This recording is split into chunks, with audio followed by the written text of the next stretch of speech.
Me and Ahmad were born 1.5 pounds.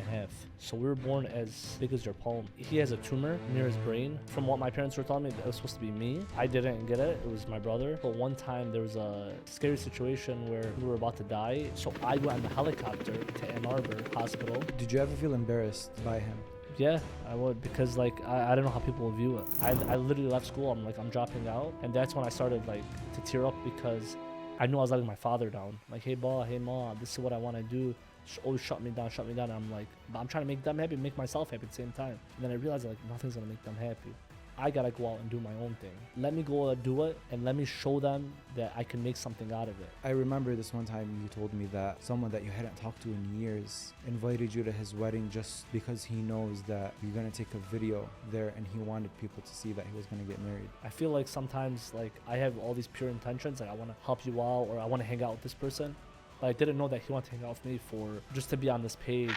Maybe you think about this too sometimes, is like, what is this life, just going to work, going home, eating food, going to your friend's house? It doesn't even feel like living, to be honest with you. Do you feel like you over help your brother because there's a part of you that's like, this should have been me? Oh yeah, I always think about that. That's a deep question.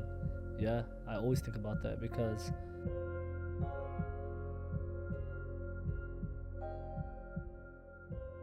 there's some people that we see online and we have a preconceived notion of how these people are or who these people are.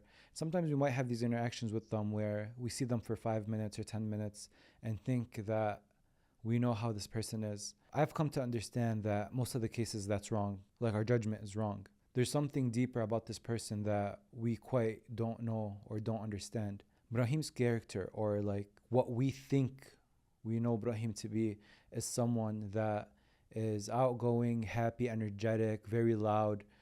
But when it comes down to it, who is he on the inside? Who is he when that minute video ends? That's what I want to know. And that's why he's here today.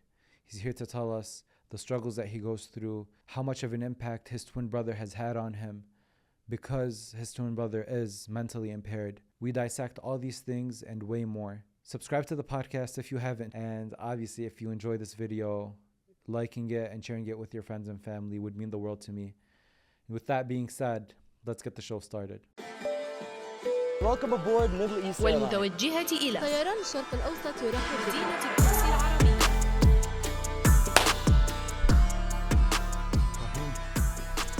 What's up? How are you? I'm very good. How's everything, Jay? Alhamdulillah. Welcome to Not From Here. Ibrahim, I start this off usually with self-introduction. Self-introduction in the form of self-reflection. So when you look in the mirror, who's Abe to Abe? Who's Abe to Abe? That's a tough one. A brother, a student, a caring person, loving, humble, try to give back. I would say always thinking about the future. It's a tough question. I don't know. You said brother, though, at the beginning. Yeah. Like, a lot of people identify themselves as son. Like, they would name out these things, but it's usually always like, I'm a son, then I'm a brother, for example. Yeah. You mentioned your sibling first. Yeah. How come? I mean, Ahmad, my twin brother. Yeah. Everyone that knows him as Aki, the famous 2 thumbs up. He means the world to me. I don't want to get emotional, but Aki is everything. You know what I mean? Pure soul you ever can get. He has not one bad energy or negativity or even thinking about someone or jealousy or to anyone, you know what I mean? So for me, him being my twin brother, for him also being autistic and taking care of him, means the world to me. And I think Aki is the person that shaped me who I am as a person today, not only with my family, but I would say him the most. Mm. You're attached to him like that? Yeah, big time. Last year when I was in Lebanon, It was our first ever birthday not together. So when I remember going, when I was traveling to Lebanon, I was thinking about that. I was like, man, I'm not going to be there with him. You know what I mean? And typically, my friends or his friends, you know, as you know, Ali Rida Nasser, one of our closest friends, your close friend, one of my closest friends, the guy that I think means the most to him, because even when, let's say he's having a bad day or, you know, he's having a bad week or whatever, if he sees him, right away he opens up to him, you know, and it's very hard for him to open up to people, you know what I'm saying? Unless it's like my parents, myself, my brothers, and especially Ali. A lot of times if I take him out in a big crowd, he starts to like, you know, get worried, overthink, all that stuff. But how was that birthday without him? It wasn't the same. Even yeah, I went out, I hung out with my family. Like, did he feel weird when you talked to him? Or he didn't like realize that, oh, you're not there for the first time? No, I think he realized. I don't know if he realized it was not the first time, but I would say, yeah, he probably realized. Because when we talked on the phone, I mentioned happy birthday to him. Was it weird being thousands of miles away from him? Yeah, 100%. So it felt more weird for you than for him, for sure. It felt more weird for him, you said? No, for you. Oh, yeah. Big time. Because we're so attached. You know what I'm saying? Do you find yourself feeling guilty a lot? Because of my brother Ahmad? Yeah. That's a great question. Yeah. That's a really good yeah. Yeah, I do. Because I also, I would add this actually to say, I think if it wasn't for Ahmad, I wouldn't be to where I am today, to be honest. Completely real. This whole food page, the platform, all that stuff, if it wasn't for Ahmad, I wouldn't be there. The reason is because growing up, you know, so Ahmed was in first grade, he was held back, right? So when he got held back, I was always a grade ahead of him. But what did I know? All like the people liked him, respected him in the community, growing up from Williamford, Woodworth, Fortson, and he still remembers all the people that we grew up with, you know, from like Jawad Hashim, Abbas Kanan, to even like Kasamek. A lot of these guys, inshallah, if you guys see it, Ahmed Ayoub, I remember, he still remembers these guys. It's unbelievable. There's like 10, 12, 13 years that passed, or more, 14 years now, I would say, since high school ended, and he still remembers these guys. So he was born with the disability? Yeah, so he was born cognitive impaired. I think he has a tumor near his brain, from what I know from my parents, what they're telling me, and that tumor, alhamdulillah, it's not cancerous or anything, but it did affect him cognitive. You know, so as we grow up, it doesn't get better, but hopefully it doesn't get worse. But sometimes it doesn't get better, and over time, I'm even noticing now, at the age we're at right now, that it is getting worse. You know, repeating himself, stuff like that. And then back then, at the time, mental health wasn't a big thing, at all. But like, do you know medically what happened? Like, why does he have the impairment and not you if you're twins? I'm not. I think it was just born. I think from what my parents were telling me, that it was supposed to be me. But I didn't get it. It was my brother. And we actually went through a lot growing up. So we were born premature. I don't even know if you even know that. I mean, yeah, we were born premature. So we were born 3 months early. We were born 6 months. Oh, okay. Yeah. So me and Ahmed were born 1.5 pounds. So we were born as big as your palm. Yeah. And Haram, my mom went through a lot for 2 years. The first 2 years of her life. First 2 years of our life, I'm sorry. But she was going in and out of the hospital. And there was times where we forgot how to breathe. So, like, my mom would have to hit me on I swear to God, it would have to hit me on my back, my brother. And also one time it was like a scary situation where I think we were about to die. And so I went on the helicopter to Ann Arbor Hospital, and my brother went on the ambulance. You know what I'm saying? So that was one of the things that my mom always talks about. Because you forgot to breathe? I wouldn't say I forgot to breathe, but it was just a lot of complications, you know what I'm saying? Because of being born premature. So you were born with complications too? Yeah. Yeah. Okay. Yeah. Breathing, you know, not enough oxygen. I sometimes I even tell my mom, I'm like, I don't know how you did it. Wallah. Like, straight up, like, she was, man, who would have thought being born 6 months, you know? 3 months. You know, we were supposed to be born in October of 94. We were born in August of 94. You know? Okay. So, yeah, there was a lot that my mom had to deal with, to go through. 4 boys being at home. You know, me and Ahmad being the youngest as twins. My dad working in Kalamazoo as an engineer. And he was, for him, it was, what, an hour and a half, I don't know, 2-3 hour drive or something from where you're at. So he would have to always make that commute for my mom. So, yeah, things were rough for my parents. And that's why I always always as a person try to my best to respect my parents as much as I can. Yeah. You didn't have any of the physical impairments at all that Ahmad did? No. Okay. No. So physically we're both fine, but cognitively, which is mental, he has that impairment. When did they find that out? I think at like 5-6 years old, I would say. Oh, so not right away. No, because back then it wasn't like, you didn't have the, you know, the stuff that we have now with the data and all that kind of stuff. And alhamdulillah, bro, like it worked good for him, you know what I'm saying? But my dad was very tough on us, especially when it came to education, for me and Ahmad, for all my brothers, you know what I'm saying? You don't talk about your older 2 brothers too much. Yeah, We don't see too much of them. they're not social media people. My oldest brother Habib, you know, went to Fortson. He ended up he was always into business and sales. He worked at Verizon. My other brother Tariq was always pre-med. You know, what's that called? That route. Yeah, that route. You know, his friends, and we're all 3 years apart. You know, but we still were friends at the end of the day. Like, we still have a somewhat of bond.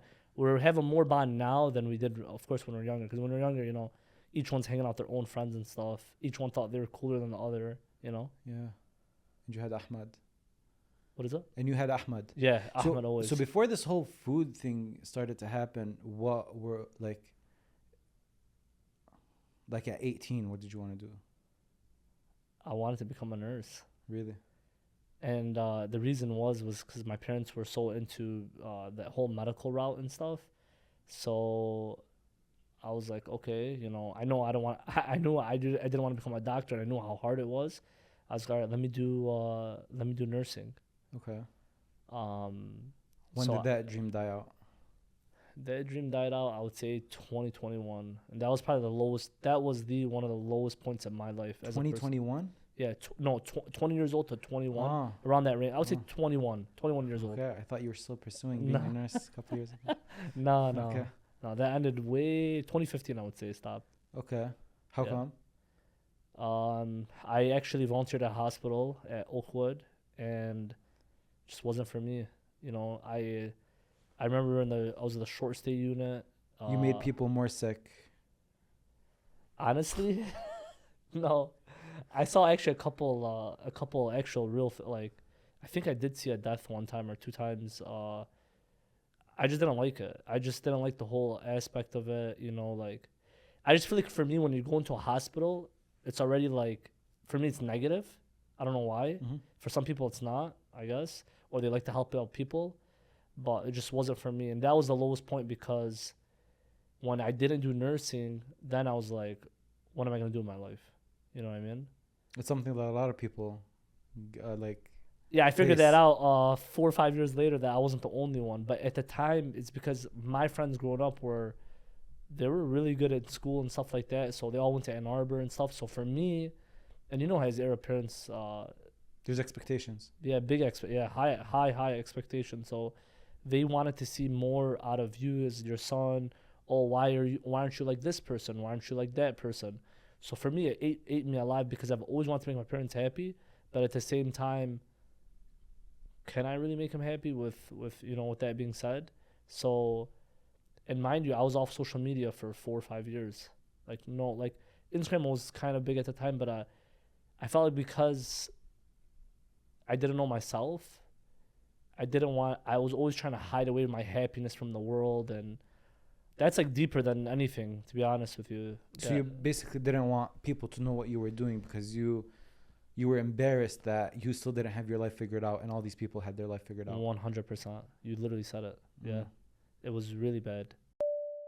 So look, if you were to count the amount of screens that you're exposed to or the amount of notifications and distractions around you, in a typical day-to-day situation, there would be so many that it would be very hard to count. So I had that problem, but the most distracting out of all the screens was the screen on my hand. Every time it pinged, I had to check my phone, and checking my phone would take half an hour or an hour, and it was not productive at all. So I went out searching for solutions, and I found Whoop. I wanted a wearable where it would only track my health because in the first place, that's what I got my smartwatch for. I wanted to cut out the distractions and focus on my health. So if you feel like you're going through that problem and you're getting distracted too much and you just want to track your health vitals, because you listen to the podcast, I have a solution for you. You go to join.whoop.com/notfromhere and you try out Whoop for free for 1 month. If you don't like it, you can return it. But I guarantee that it will change your life just like it did mine. And now back to the episode. What do you do during that time? Like, how do you look for the future? It was hard. The first year, I remember I dropped out of college. And then, so there was one time I actually, so long story short, in high school, I took a lot of dual enrollment. Okay. So I finished like 60 college credits, 70 college, which is insane, as I'm still in high school. But I wasn't in the early college program. I was just doing dual enrollment. Okay. So I was just doing all that. And then I just, first year I wanted to do PA. Then it was originally nursing. Then I didn't end up doing that. But in the time being, I was like, okay, if I'm not going to do nursing, I was talking to my cousins. I was talking to a lot of people that I knew. I knew a lot of people that were successful and whatnot, and in the education field and like medical and stuff. So they told me go into what was it called, health management, or what is it called? I forgot. Okay. And then I went to U of M Dearborn. The first day at U of M, I just wasn't feeling it. What's crazy? You guys see me as the person that has so much confidence or so much, I don't care. If you knew me in my early 20s, you'd be like, that's not. Like you haven't, like I had zero confidence. You're very introverted. I was introverted. Yeah, I was. But I was only extroverted to my really, really close friends, like really close friends. But to that point, I still wasn't because I wasn't happy with myself. You know what I mean? But when I went to U of M that one day, I'll never forget it. I literally dropped out. I literally left school. I'm dropping out. And that's when I started like to tear up and stuff because I knew I was letting my father down because my father is big on education. So when I stopped that, then I was like, all right. How did you break the news to him? Man, to be honest, I think I called my mom first, told her before telling him, kind of was like prepping myself, Was she okay with it? No, of course not. But at the same time, I was in shambles. Like, I really didn't know what I wanted to do. Like, it was that bad, So I took a year off, or year and a half, I would say. And I just substitute taught. I worked another job at O'Reilly's. I was doing that. But I didn't feel fulfilled. You know what I'm saying? So that was the hardest part. And then one day my dad came up to me. It was in the winter. I'll never forget it. He's like, hey, why don't you just go into business? 1, 2, and 3. So I ended up going back to school as I was working I was a parapro at the time at Star International Academy. What does that mean? So basically, a parapro, you work with the teacher and you work with the kids that needed extra intervention or extra help. So I was doing that. And that's when I started to push myself a little more into school. And then I always stayed in like the teaching career, even while I was in college and I finished. Even after I finished college, alhamdulillah, that was like a very happy time for me. It was happy and it wasn't at the same time. There was a lot of stuff that happened before and even during Halal Food Junkie, even in the start of it, My brother had a major incident. What happened? I don't know if I can. I don't know if I can say it on, camera. But it was just incident he went through, and it kind of like the whole family was devastated, and a lot of people, in the community. This is a long time ago, Okay. and that kind of affected our whole like family, and affected all of us because at home your mom and dad are not happy. It trickles down effect to the kids. So that's when I started Halal Food Junkie.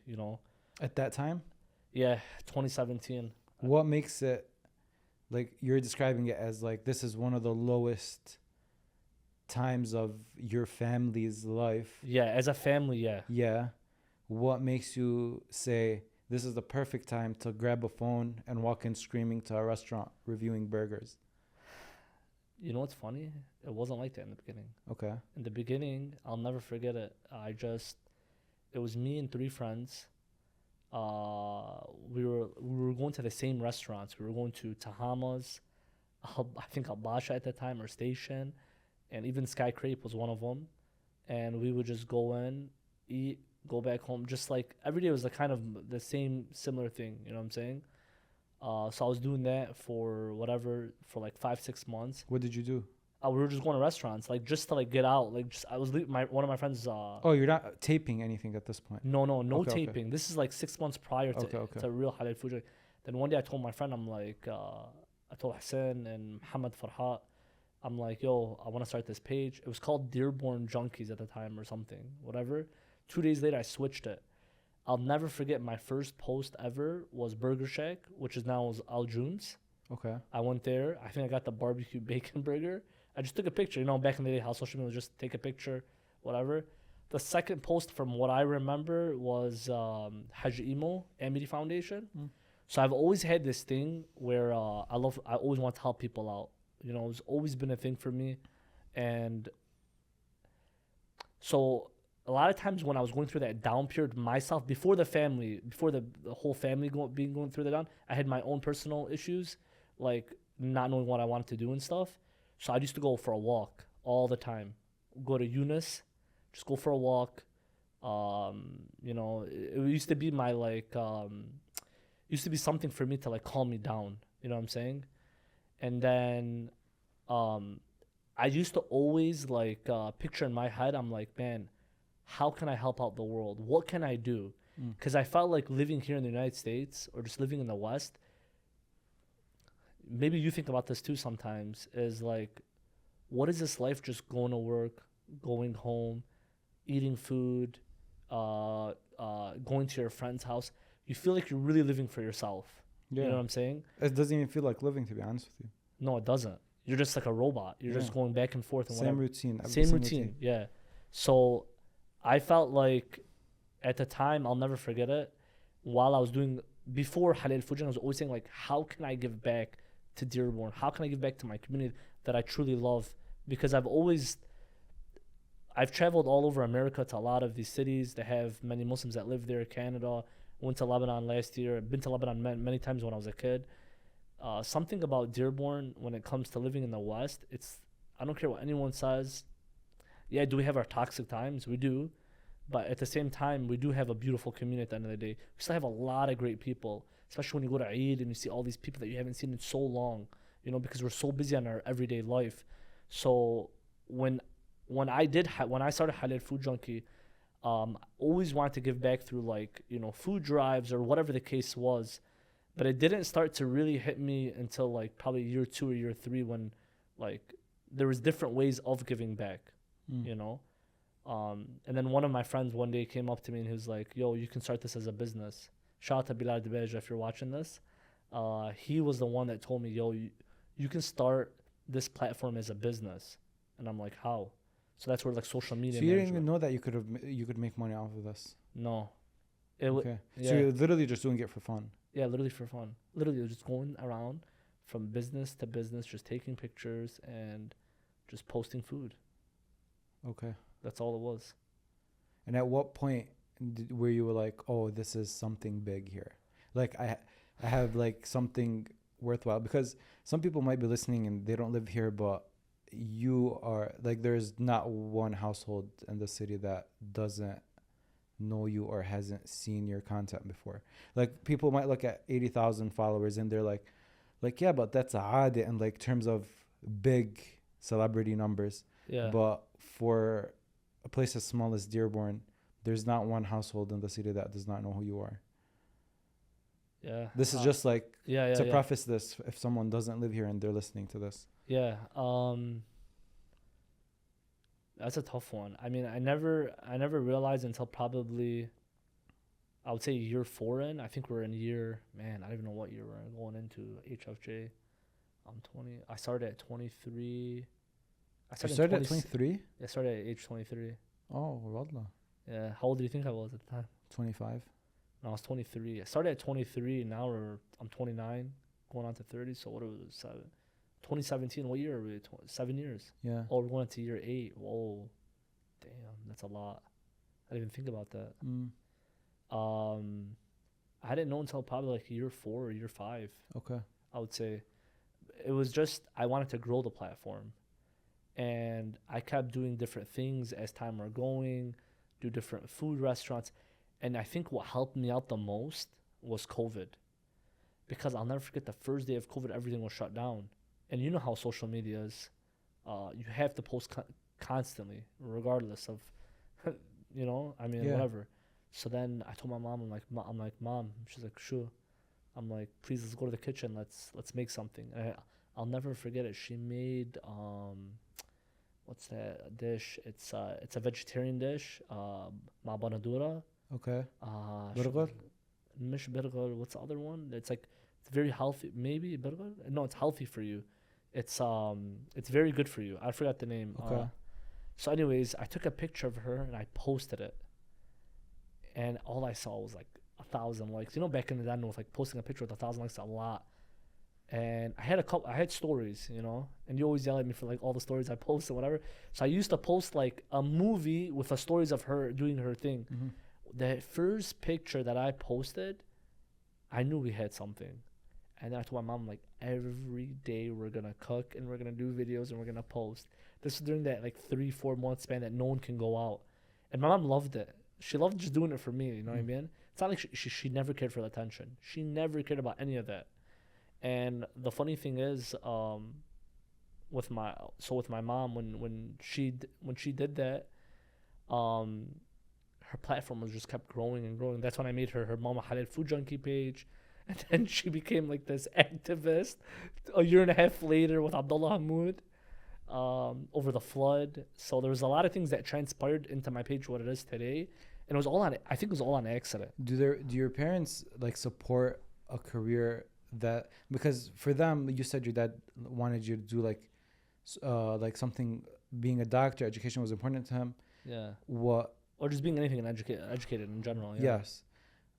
So being social media personality is not education centered. No, that's not for him. Yeah, so how do they kind of understand what you're doing now? Yeah, especially for the older generation. Yeah. Or like as the come up, like year 3, like he doesn't look like, oh, my son is 6 years old. What's he doing in his life? Yeah. And that's a time at 26 years old where I actually I didn't tell them anything. Yeah. Because there was times where I used to always talk to them and tell them like, hey, ba, hey, ma, this is what I want to do. Always shut me down. I'm like, but I'm trying to make them happy, make myself happy at the same time. And then I realized like nothing's going to make them happy. I got to go out and do my own thing. You know what I mean? Let me go do it, and let me show them that I can make something out of it. So what did I do for 2 years? I think from the ages of 26 to 28, I was just grinding. And what I was doing was I was working 12, 13-hour days, 14-hour days. I would basically run social media accounts at the time. This is back in 2018. And at the time of that, I would run social media, and then at night or like the same day around like 5, 6 o'clock, I'll go do Halal Food Junkie. So imagine I'm drained. I'm already driving to like 8 places, talking to the owner, figuring out what they want to do. And at the time, like social media, wasn't that big, and it wasn't even like respected to anybody, to any household, whatever. But I've always wanted to do my dream was to even showcase food, help small businesses, even especially helping our Muslim community. I'm so big on helping the Muslim community. So like that's my biggest thing is like once you get out of this confine of Dearborn Heights is square, you know, it's like big soccer field. Once you get out of it, nobody cares about you. Nobody's gonna look in to help you. So for me, it's like, why don't we show love? Why don't we show love to our own people? You know, no matter if I'm Yemeni, no matter if I'm Lebanese, Iraqi, whoever it is, Syrian, I don't care what it is. Show respect and love to your Muslim brothers and sisters. And I've always advocated that on my platform because I've seen once you leave these confines of this city, you're just another number into society.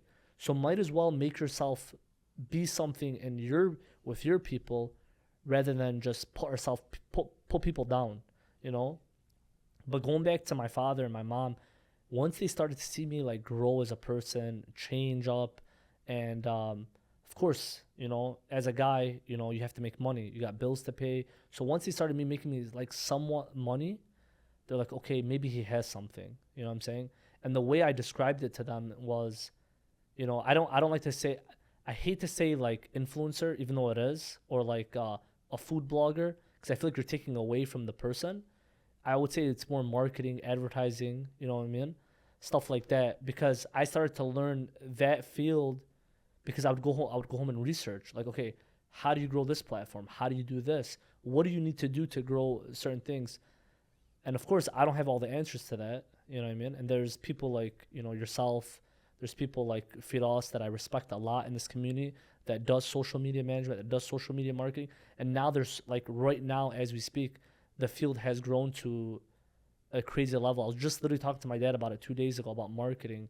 And he was telling me, he was like, wow, man, you did something good. Like he was like, in a way he was saying like, I'm proud of what you did. I'm proud of what you did without saying it. But, you know, with that being said, because he was like marketing, he's even seeing how marketing is changing the landscape. Like my dad now has to go online and probably watch certain like TikTok videos or Instagram to get information. You know, something that you said about like being one Muslim community. Yeah. I feel like through food, it's one of the nicer ways to do it because we have a very unique cuisine, the Arabic we have slash flavor. like the Middle Eastern cuisine. So sitting on a table with someone, whoever it is, with good food, you can always have a good conversation or just get closer to the person like that. So I think what you do through food is very nice because you do visit all these places. You go to the Yemeni community, you go to the Iraqi community, Turkish, like especially during Pakistani, Ramadan. everyone. Oh, Pakistan! Shout out to Pakistani people, and even the Yemeni people, because they are one of the most loyal people in the world. And I don't know if you know this, Jay. When it comes to food, Pakistani people will actually travel to a city. Let's say it doesn't even have much to do activity-wise. You know, as Lebanese people will never travel for food. They would travel for, we need the ocean. We'll find some good food. No. Pakistani people will actually travel just for food. And I found that out throughout my journey, meeting so many different people, seeing how they live, seeing what they like, what they don't like. It's pretty cool. Yeah, it's very interesting. So you're very energetic, you're very smiley all the time.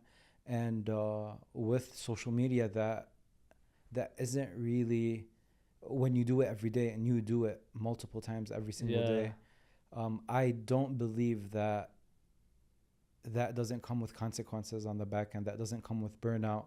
That doesn't come with like being extremely tired at times. Oh yeah. Yeah, like how are you? Good. Are you?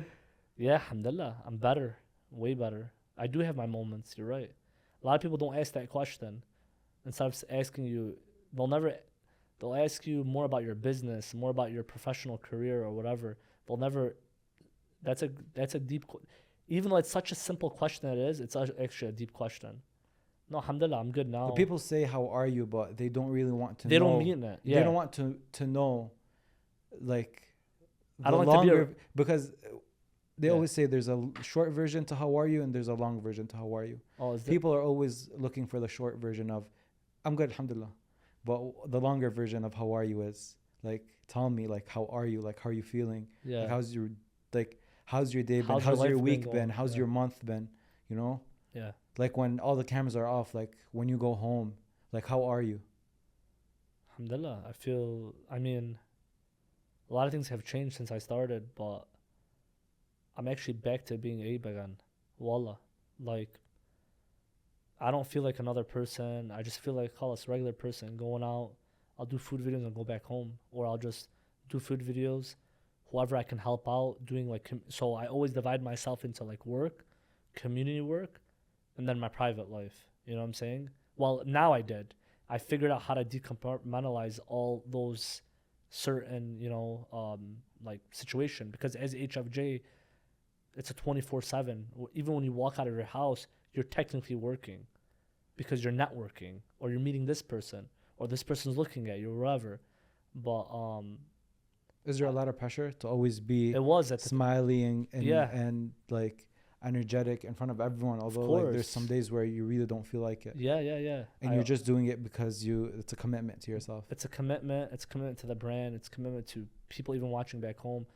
I would get a lot of. I used to get a lot of messages from people like, that either had cancer or had some type of sickness, and they would be like, "We love your content. We love what." Like those were like the greatest things that like ever. Or like, I would meet people like, "Hey, I'm from, Windsor. Hey, I'm from Toronto. Hey, I'm from Ottawa. I'm from here, or from California, New York." And I'm like, "What? You guys are actually watching my content?" I'm just a guy from Dearborn, from East Dearborn, doing what I love. Went to Fortson High School. Never thought in a million years that this platform would to get to that level, and to even showcase my community in the slightest way.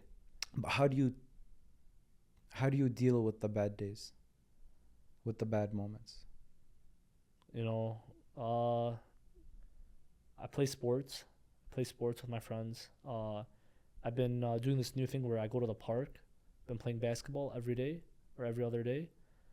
And then I've been going for a walk. I started doing that again. Getting back into reading. I'm trying to start to read actually. The one thing I can never commit to all the time is probably the gym, but I like to do like other sport activities instead, and just hang off my friends, man. So no alone time. You don't spend that much time alone? There's days where I do. I mean, I would say like in a day, average like 3-4 in the morning, and then towards Like, do you sit with your thoughts? Is what I'm saying. while I'm walking by myself. That's it. Yeah, and driving, because I'm driving a lot, Mm. and I'm just thinking about a million things. I'm always thinking about people. I don't know why. I love people.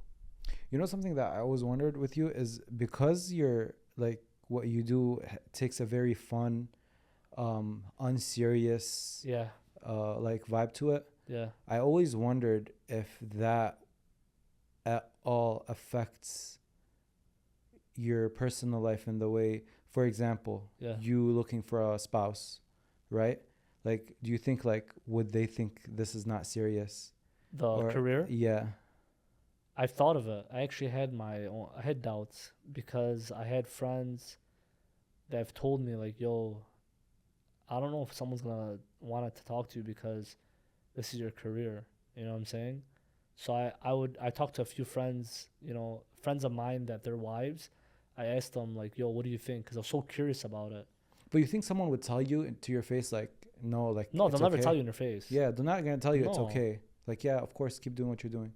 Yeah. Even though deep down they might think like, Like, would I ever want to get married to that guy? yeah, they won't tell you the truth. No, they won't. That's true. That's a good point. I always think about that. I thought about that. I always think about that. But at the same time, I realize I'm not doing anything wrong. I'm Yeah. not hurting anyone. No, absolutely. You know what I'm saying? Yeah. Like, what I'm doing is actually I'm trying to help people, not only help their businesses, but I'm also trying to. I would love to always put my city on the map, always, to show people outside of our community, even the non-Muslims, because there is a lot of non-Muslims that follow me, a lot of course. non-Arabs. You know what I'm saying? I met a guy 2 weeks ago. I'll never forget it. He saw me doing a video. He's like, "Bro, you're the Halal Food Junkie guy," randomly, and like those are like the coolest times ever. It's like when you meet people that are not from your own people. Mm. You know what I'm saying? That respect what you do. does that take a toll? Like, yeah, you know, is my future mother-in-law gonna look at me like, hey, who's? Because you know how our culture is, like, hey, if you're not a doctor, a lawyer, engineer, or whatever, like, this guy's probably not the right person for my family, Yeah. right? But I look at it as like, if anything, I'm more hustling than a lot of people. Because think about it, when you go from a 9 to 5 job, you're sticking to that one job. I have to bounce around. I have to talk to different type of people. I have to be multifaceted with cultures and stuff like that. So I think I'm over that. Yeah, I thought about that, but I'm over it. I agree with you. You know, I just mentioned that you're very big in this city, right? I don't like to think like that. Okay, well, that's the truth. Do you think, how do I want to say this? A lot of people might see you do well with the page, Yeah. and then they're like, oh, let's reconnect with Ibrahim, or let's, Yeah. I remember this one time you told me that someone that you hadn't talked to in years Yeah. invited you to his wedding just because he knows that you're going to take a video there, and he wanted people to see that he was going to get married. And it's and I think about that a lot. It's like, how can you tell who's taking advantage of you and who's not taking advantage? Yeah, that was of you? one thing. Yeah, so that was one thing I couldn't tell in the first couple of years, or what I want to say first couple of years. 'Cause the first couple of years it wasn't what it is now. You know, it would probably like year 3 or 4 where it started to grow on a unbelievable level. Yeah, and you will never know who's gonna take advantage, who isn't, because like I feel like sometimes like I have all these pure intentions, like I want to help you out or I want to hang out with this person, but I didn't know that he wanted to hang out with me for the like just to be on this page. I don't think like that. I Yeah. don't know why. I know. don't know. I had to hear it from people, then to like really sit by myself and really reflect and understand that. I think that's so like that's crazy, but And especially here, because this is such a food-based city where we live. It's like everyone has a restaurant. So Yeah. and or everyone's you- related to someone that has a restaurant. yeah, and you showcase food, so it's easy for people to reach out like, hey, Abe, let's hang out, and then like, hey, you want to come by the restaurant tomorrow and do a quick video? And then they're like, oh, he's our friend. He's not gonna charge us. He's not gonna do this. He'll probably do it pro bono or whatever. Which I have, Which you do which a lot. I do a lot. You yeah. do a lot. Yeah. And I was just thinking about like how do you know who really wants the best for you? Like, do you have a lot of close friends? I would say there's only a few now. Like Because people would yeah. look and watch and be like, this guy has so many friends. Like, he knows everybody. Yeah. But like I real, I'm don't- talking about real friends. I don't think you have a lot of like. No, I don't. Yeah, you're right. I don't have like. There's not enough real friends. Maybe because the thing is, a lot of people that don't know me. When I speak to people, I speak from my heart. You speak to people like everyone's your friend. Like you'll meet a stranger, and you'll make the stranger feel like you're his friend. Yeah. You're very open. You're very out there. Yeah, I'm very right? outspoken Yeah, too. yeah. Because you know why? This has always been my theory, and everyone thinks different. I feel like I have not. What is there to hide? You know what I'm saying? I just feel like in our culture as Arab, especially like as Arab men, oh, everyone's looking out for us. Oh, everyone wants to tear us down, whatever. But what if they don't? What if you just really? You know what I realized once I started talking from my heart, from person to person, people that only met 1 time, 2 times, whatever. I realized everybody's going through the same issues. If it's mental, if they're going through mentally, alone. Being alone, not being married. There's people that are divorced. There's people that are, financially not there. Family problems. And the thing is with family problems, I thought everyone's so my family, we're decent, not really. Like, everyone has their own family issues, whatever. And even people like in this community that you realize, and not only this community, every community, it's the world now that we live in. Everyone's apart. No one has time for each other. No one even has time to say, hey, what's up, cousin? How are you? Hey, come over my house. That's the one thing I hate about it here, which when I went back to Lebanon, that I loved the most was the family ties, the culture, the Ibrahim, come over, we're gonna drink some chai, labne, jibne at night with the family. I'll take that any day of the week than having millions of followers. That doesn't mean nothing to me anymore. Going to Lebanon, actually, it changed my life because the way I think. When I got back from Lebanon last year, I was like, man, what is this I'm living? Oh, I'm gonna do restaurants. Oh, I'm gonna just post this restaurant. Oh, and what get You feel worthless. Yeah, you feel like your life. Like, what are you doing with your life? Yeah, but also with Halal Food Junkie, I've always tried to do things, and you know this. I always tried to do things where I felt like I was contributing to society some different way, through trying to give back through the mosque, the Islamic Center of America, through some of my friends that are scholars like Sheikh Muhammad Ayad, Sayyid Saleh Kazwini. So I've always had that connection with them, But what's crazy? 3-4 years ago, when Lebanon was going through that oil crisis, you remember that? I remember I was on the news and whatever, and I had to talk to the reporter and talk about how Lebanon's going through this crisis. We need to raise money. So I was raising money for Lebanon, right? And mind you, I was doing so much for overseas projects for like Lebanon, Yemen going through their civil war, Iraq. There's in any country, there's always people in need, in Palestine and whatnot. Until I went to Lebanon, I was like, whoa. It's different when you're on the ground and you see the people that are struggling. Exactly. 100%. You know what's crazy, Jay? Before me going to Lebanon, I'll never forget when I stopped into Jordan, I'm like, bro, please let this plane arrive safely, inshallah. Once I land in Lebanon, one of the things that I want to do, and I'll never forget it, wallah, I literally sat at my cousin's house the first night. We lived in Farrumen. It's right next to the Nabatiyah. And I was thinking, man, I want to give back to the orphans here. You know what I'm saying? Because our community, how generous we are. As we're the biggest Lebanese community in America, right? So we always have somewhat ties back home to help back and give back. So when I felt that way, when I went to Lebanon, I'm like, man, if I'm on this month long in Lebanon, I better come here on a mission. Not only to do food videos, try to get known or whatever. No, I want to actually help out the orphans, that are going through it, that have lost a mom or lost a father. So that's where, actually, I'll never forget, Muhammad Ali Taha's mom actually reached out to me, and I was telling her, she was telling me, oh, my son's here. I reconnected with Muhammad Ali Taha. It's been almost 10 years. Mind you, I went to elementary, middle, and high school. He's take care of my brother, Ahmad. So there was about 5-10 people that used to take care of my brother, Ahmad, that I'll never, forget. So when I reached out to him, the first day I sat with him, we were in the Nabatiyah at the suit.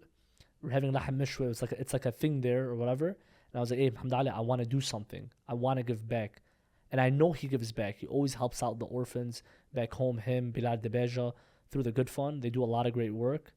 So we actually one day took orphans out, I'll never forget it, to Laytane, Nahr Laytane. And mind you, I haven't been to the Nahr. So like when I was a kid. How long have you not visited Lebanon prior to 15 years. So you basically never been to Lebanon as an adult? No. So last year was the first time. Yeah. So I used to go all the time, every summer for 3-4 months. Right when school ends at June 15th to June like 16th, you're in Lebanon. Yeah, in Lebanon until August 23, 24, until like Labor Day's done, and then go back. That was literally every summer for me as a kid.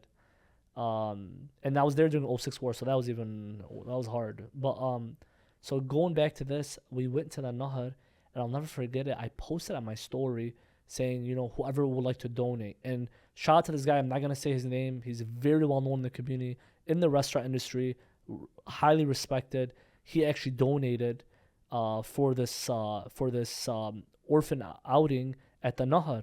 And it was nice because we got to see some of them, of course, like they only had one parent or whatever. And we took them out. That was one of the best times of my life. If you tell me what was your most memorable moment in Lebanon, that was it. Seeing the kids eating chicken and rice, the people coming together, and I actually even, I posted as well, and like showing the kids swimming and all that stuff. And you feel connected to back home. You nailed it big time, wallah. And that was one of the most happiest times of my life. And I wanted to go this year to Lebanon, but unfortunately, the situation going on, as many of us, we can't go back. But inshallah, one day I can. And like, that's what I'm living for. Like, when I go back, I want to do another thing like that. Maybe even do more. You know what I'm saying? So that's what I love the most outside of Halal Food Junkie and stuff, is to give back. And you know what's crazy, Jay? Seeing those kids smile and laugh. And like, you know how we think like, oh, how are we going to make this dollar for tomorrow? They don't care. They're just in the moment. They're in the enjoying it. moment. Yeah. So You kind of feel like we don't understand how privileged we are being able to live here. big Like time. you went on this trip for the first time in 15 years. Yeah. You went to have fun. One day you helped the orphans. Yeah. It's literally like these, but you were still on vacation. You're Still technically vacation, yeah. You're still on vacation. You still know you're coming back to all these people that love you here. Or air condition at home. air condition at home. And you go to Lebanon with American dollars. You know you're going to have a good time. You know that you can pay for any inconvenience. They live there and they don't have that ability. And that's their everyday. I was actually talking to my cousin today, and he never calls. Like, I think the last time he called me was like probably a month after I left, and I was just asking him. I was like, Ali, how? I was like, Kif Lebanon? How's Lebanon? He goes like, Wallah, Ibrahim, alhamdulillah, we're good financially, whatever. We're getting by, but he goes like, he's like the wada, mish mniyah.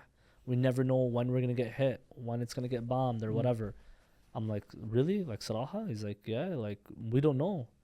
And I can't tell him, hey, I know how it feels. You don't. Because we don't. We're living here. We're going there. Oh, hey, we feel a little down. We feel a little whatever. Oh, let's go to our friend's house. Like, that's why I say sometimes you got to be mentally stronger or mentally equipped, because you got other people back home that really don't got nothing. Or, even my cousins, they're it's good compared to, other people. But at the same time, I've seen people that don't got nothing. You know what I'm saying? Like, I was at my aunt's house in Beirut, where it's not, the most luxurious part of Beirut, Dahia, and you go inside the house and it's like, it's August. I'll never forget it. No air condition, nothing. You're sweating like crazy. And that just like the little simple stuff that you were talking about earlier about being privileged. Another thing was, and another part about Lebanon that made me realize like, wow, was going to my aunt's house. So my dad used to live in Beirut. He lives, where Mariyas is? He lived in Mariyas in like this like hidden area. It's like the hood. Like, it was so bad. I literally seen where my dad, like, I used to forget where my dad was raised. Of course. And then I go there, and when I tell you I started crying, I was crying. Why? Because I seen where my dad came from. I seen that he came literally from, it was literally a one room, 3 beds, a little small, it's the smallest thing ever. I don't know how he lived in those conditions, living up in the civil war in Lebanon. He was telling me you couldn't even go to school, you know what I'm saying? Like, I'll never forget it. And then, my dad's family isn't well off there, or my mom's as well. So like, I seen my aunt and I knew she's struggling, and she's not going to tell me. But you can see from her face, from her body, from what she is. And I'll never forget it. I called my dad tearing up. I'm like, Bob, well, I love you. He's like, he started smiling, laughing. He's like, what do you mean? Dad, what are you talking about? I was like, I still can't believe what you went through. How did you go from going to Lebanon, going to Texas, then going from Texas to Michigan, getting married to mama, finishing your degree, your bachelor's and master's degree and all this stuff. And at home, your family is still somewhat struggling, and you had to do something to better your future. And that's the story of Dearborn, is like Of every immigrant, really, every in the world. every immigrant in the world, leaving their homeland, their family for a better future. So seeing that firsthand, it was like, okay, you know what? All I was thinking about actually all those years that I was like, technically down and not feeling well, and I don't know if you want to call it depressed. I don't know if it is depressed. I don't want to say I'm in depression or whatever, but it was like, do you think I should, I could have been better, but I think because I'm not going to Lebanon for all those years, You and forget. you forget, Because I was going mostly as a kid until I was like 14, 15. Then it took that long gap. So, But look, I think everyone feels that. You get to a point where you're like, what's the purpose of life here if we're so privileged and we get to do all these nice things? yeah. And even if you live like a basic life here and you live paycheck to paycheck, it's still better. You still have electricity 24/7. You Yeah. still can get air conditioning whenever you want. You can still go get your groceries without really worrying about them. Then you get to a point and you're like, Then and what? you feel so guilty because Yeah. you go visit back home and the situation there is terrible, and then you're like, Yeah. what's the purpose of my life? Exactly. Like I don't want to do this anymore. Like maybe I should move back, and then you're like, okay, if I move back, then How am I gonna have a stable income? exactly? And No, then I have a 100. I family. literally. That's exactly what I thought. Yeah. That's exactly what I thought when I So came. I think you get to the conclusion of you should overperform here. Like you shouldn't be average Of where course. where you're living. You should overperform because you need to go back and help. Yes. Because this is what I think about all the time. God chose Abe to be in America, to live this life, to get these followers for what? Like there's nothing that happens coincidentally. There's nothing that happens with no purpose. We always say that God has a plan for everything. He gave you these blessings. He gave me these blessings. He gave all of us all of these blessings and this opportunity.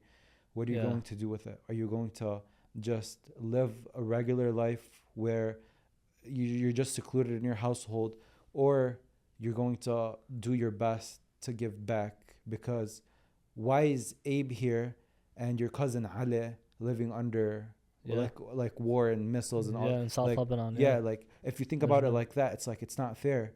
If I I would- just live a regular life and not look to that part of the world. Yeah. So you really have to that's personally how I think. Yeah. I have to overperform here Oh. because there's people that are depending on you, whether you like it or not.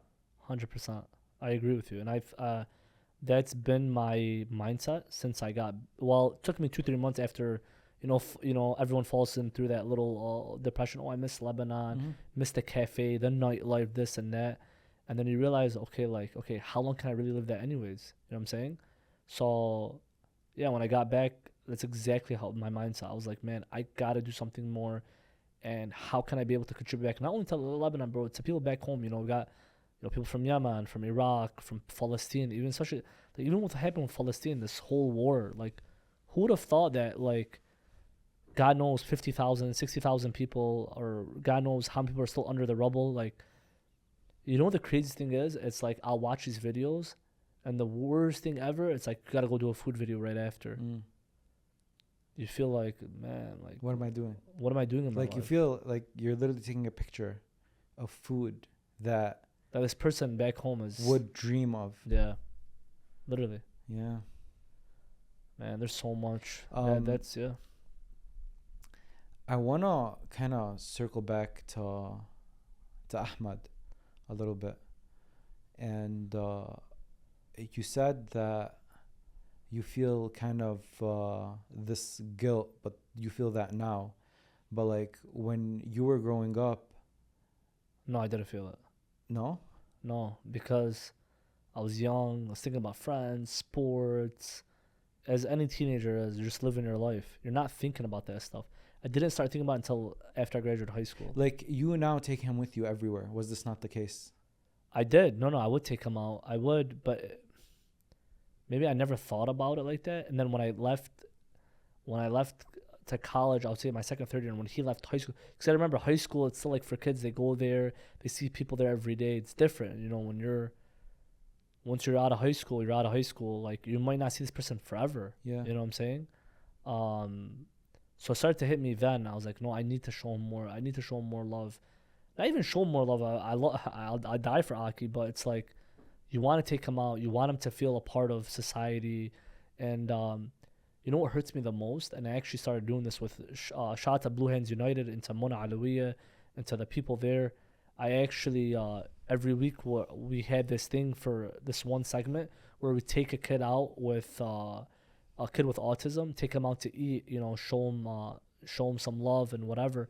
Because I thought about it, if I'm doing this to Aki and he's my own brother, Imagine someone else at home that doesn't have a brother like me, that can't take him out, that can't show him around. Some of the moms are too busy. Some moms are single mothers.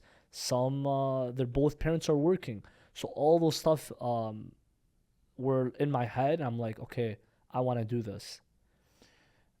So Muna, you mentioned Muna. Muna was a guest, and she Yeah. taught me a lot about autism. I didn't know much, but does he get the tantrums that you like a lot of Yeah, people with autism have? yeah. He used to be worse. Like, does he throw tantrums? Yeah, he used to throw big tantrums, huge. Like, That's what where- would he do? He would just get like really mad. He'll get frustrated. Sometimes how it is. Like they either want to get physical or whatever for whatever the reason is. And for that being said, it's like, and the thing is, like, I feel like kids with autism, they can't express the feelings like us. Right. So for them, for them throwing that tantrum might be their way of expressing themselves. You know what I'm saying? So for me, this is what I said. This is what I really truly believe why I have Halal Food Junkie and why it is, where it is today and why it is. Because of Aki, I'm going to go back to that, is because if I had a job, a 9 to 5 or an 8 to 6 or whatever the case may be, I will not have the time to take Aki out or be with me because my job is so flexible. I can make my schedule any time I want. So for me, it's like, okay, because I have that, I'm allowed to take Ahmad out, do whatever. He can even come sit with me. Because my video, alhamdulillah, my work is mostly with the owner, a video, talking with them. He can be right next to me, he can listen, he can talk to them. He can have some food where let's say my mom's tired that day, she doesn't want to cook. I have food for him. So there's a lot of underlying blessings with this page that I completely understand now.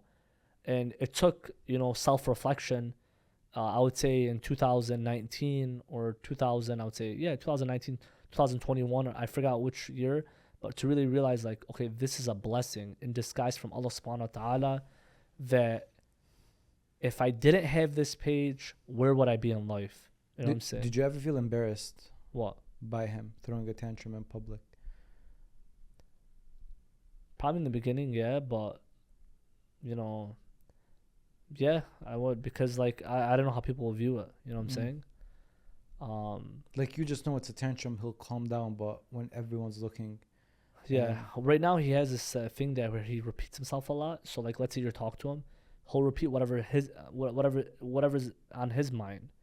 So I'm having a hard time really, like, so if I take him out, let's say someone says, "Hey, how are you, Ahmad?" He'll be like, "Good," and then he'll talk about what he's been thinking about for the past 5 years or God knows how long. You know what I mean? yeah.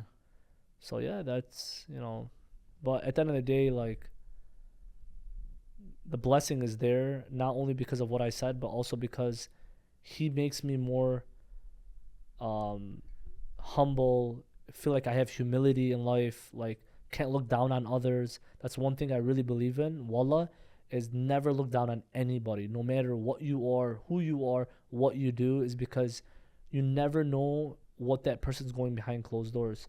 Just because I'm Halal Food Junkie, I have this amount of followers, whatever. There's times where I've had rough months, just recently, just going through these, rough months and whatnot. And then, I'll never forget, I called Sheikh Muhammad Ayad. I'm like, "Hey, Sheikh, I'm not feeling 1, 2, and 3. And I feel like a lot of it has to do with like people just watching my platform and, maybe being jealous of what I have. But wallah, in all honesty, there's nothing to be jealous of. It's just wanting to help out others, showing love to my brother Ahmad, and helping out any person I could help out with whatever I can do. People will have a preconceived notion of who they think you are because all they know is what They just know see HFJ. online. They don't even know. A lot of people don't even know my real name, which is crazy. Maybe you should stop calling yourself Abe. Call HFJ. No, Ibrahim. If I tell you this, my mom and four other people call me Ibrahim. Nobody. Like, you're calling me Ibrahim right now. I'm like, whoa, that's so intimate. Like, that's genuine. Doesn't get as genuine as that. Usually, if it's not HFJ, the social media person, it's Abe. Mm. Halal, the people that know me as Abe Obeid. You know, like, you know what I love? When I see someone that I haven't seen in like 5, 7, 8 years, that's not on social media, that knew me way before this. And it's funny because they know what I'm doing now. They'll be like, yeah, we come across your videos, you know, we love what you do. It means a lot because these guys are not clicking the like button. They're not clicking the share button. They probably heard it from a cousin, from a friend, a family. So I've seen my fair share of that, and it's pretty crazy. But Ibrahim, you know what? I like. I want to ask you this. It's a little personal, right? Go ahead. Do you feel like you over help your brother, or like you really take care of him the way you do, because there's a part of you that's like, this should have been me, and then it's like the survivor's guilt that we were talking about, like with back home, but Yeah. you feel it with your brother, like all the pain and like the struggles that he's going through. Sometimes. Like you low-key think like that was supposed to be me. Yes. And I never. And That's a great question. Sometimes I would say, yeah, I do think about that sometimes, and I also think about, it's like, just in general, yeah, like you're right, it could have been me. Like, what if that was my position? You know what I'm saying? It's not easy, wallah. It's not easy. Like, you know, like I give, and I've told this to Mona plenty of times, I give so much credit to the parents out there that have a son or a daughter with autism, because wallah, you have no idea like what these parents go through behind closed doors. You know what I'm saying? I've had plenty of messages, and this is something that I really believe that Dearborn should have, and I don't know how it can get done, but having their own center, you know, having their own center for kids with autism, like similar to a hype, but having a hype for them, you know, where they have a play area, gym, swimming. Like, Aki loves to swim, you know what I mean? So for me, it's like, why isn't there a safe haven for them to swim and stuff, you know what I mean? You're approaching your 30s. You're getting to that age where, inshallah, you're going to get married within the next couple of years. Inshallah. Do you think about how your life is going to change as it pertains to him? Because when you get married, Yeah. you move out of your parents' house. I know that you're always going to be close with him and you're always going to want to go see him, but just the lifestyle of a married man is you have to take care of your house, Your spouse. your spouse. You have to work for the house. You have like You have the time responsibilities. distribution is not going to be 80% of my day is going to be Ahmad. It's going to be more like 60% is going to be my wife and maybe 20% Ahmad. And then do you ever think about how his life is going to be after you move out and after you live alone? Oh yeah, I always think about that. That's a deep question. Yeah, I always think about that because right now we're together. We're technically in the same house. Even if I'm out somewhere, I'm technically, inshallah, going back to him at that night to see him and talk to him. And you know what's crazy? Like, when I go like long days without seeing him, like 12, 13 hours, and let's say I come home at night, he'll come up to me and start talking to me, and like and he won't ask me questions. Like, sometimes he'll ask me those same questions that he has, those thoughts, and I can't get them out because he's like, man, I missed out on that day. Or he'll really genuinely talk to me. There's times where he asks me questions, you know what I'm saying? So I do think about that. If I do get, inshallah, you know, we all get married, but when I do get married, how's it gonna be? Is my wife Like, who's he gonna talk to? who's he gonna talk to, or whatever, or do I have a special place in my house for him? You know what I mean? Where he can go sleep and he's always next to me. You know, me and my brothers take care of him. You know, or you know, yeah, I do think about that. You know, and I always said, like, whoever my spouse is, if they don't accept Aki, then they mean nothing to me. You know what I mean? Then that person's not the right person for me. So yeah, I thought about that in my I'll never forget my early 20s. Like, at 20 years old, I'll never forget it. I asked the girl I questioned that before. I'm like, would you ever? I was like, would you ever take me and take Ahmad? Because Ahmad's like my love. This is way before Halal Food Junkie. You know, she said, I don't know if she meant it or not, but she was like, no or something. I forgot what the answer was, and I was like, whoa, that's like a red flag. You're out. You know what I'm saying? Like, but yeah, I do think about that. And the thing is, like, we have a special bond together because we're twins. Yeah. We used to wear the same clothes. You know, Like, I know you help him get ready in the morning a lot of the time, stuff yeah, like that. or like if we go to the lake or something with Ali and our friends and whatnot, and you know what I mean, like, it takes me 20 minutes just for me to get him awake and, you know, put on his thing, you know, his clothes. That's one thing that he'll wake up to anything. Like, yeah, he'll be tired, whatever, but him going to the lake is like one of the best things. My boy Aki, well, I love him. What's one thing that we didn't talk about today that you think we should have? Probably my parents. Thinking more about my parents, like, you know, what they've done for me, how they really are, and I always say this, they're most caring, and I don't mean in the most cliche way ever, but they are the most giving parents in the way where, like, everything they do is literally for the kids. Like, my father, I don't even know when the last time my dad went on vacation. Now that I'm on social media and I see, like, people, you know, they have like those 2-3 vacations or in a year, I never seen him. Even now? No, he just retired and he's like, he misses work, for instance, but like, yeah, no, never, ever. That's not a good thing, but it's not good at all. Especially because you guys are older. Like, now he can go on vacation. He doesn't have to worry about you guys. No, he doesn't. And then, Haram, my mom, biggest thing was she dies for Lebanon. She loves Lebanon. It's her home, people, whatever. And can she not go because of your brother? Yeah, in a way. Like, she can't leave leave him with you, right? No, because she does do a lot too. Yeah, still. she still has to does take a him lot. with him. Yeah. And the thing is, you know, medicine and, you know, taking care of him and knowing when he, you know, sometimes you know when a tantrum's gonna come or whatnot. Alhamdulillah, there's no more really, like, doesn't have that anymore. But yeah, it is hard now.